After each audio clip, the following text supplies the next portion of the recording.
В основу правового статуса будет положена собственная конституция суверенного государства и договор. Все-таки уверен в этом и работаем над этим, что между Российской Федерацией и Татарстаном будет договор. Перед нами станет очень трудная, трудоемкая, точнее, задача провести переговоры с российским руководством по многим проблемам, включая и вопросы финансового и бюджета. Принцип современной жизнедеятельности любого государства, общества платить только за то, что другая структура выполняет. Сегодня прибалтийские государства, которые добились независимости, являются в экономическом отношении ослабленными. Им очень трудно. Они ищут поддержки, они ищут экономических отношений, в том числе и в Татарстане.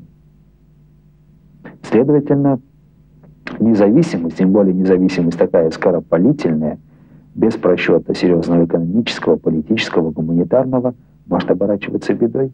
Она ведет не вперед, а отбрасывает эту структуру назад. Мы хотим, чтобы вот такого рода проблемных ситуаций не возникало.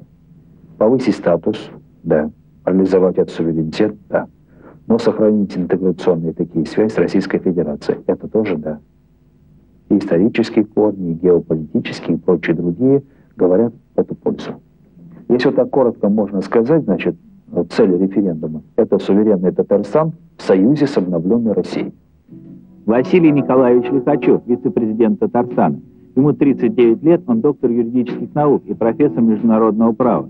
Не имеет государственных знаков отличия, зато владеет 4 языками и часто читает лекции за рубежом. В юности матросил, теперь мастер спорта по морскому многоборью. С отличием закончил Казанский университет, где был оставлен преподавателем.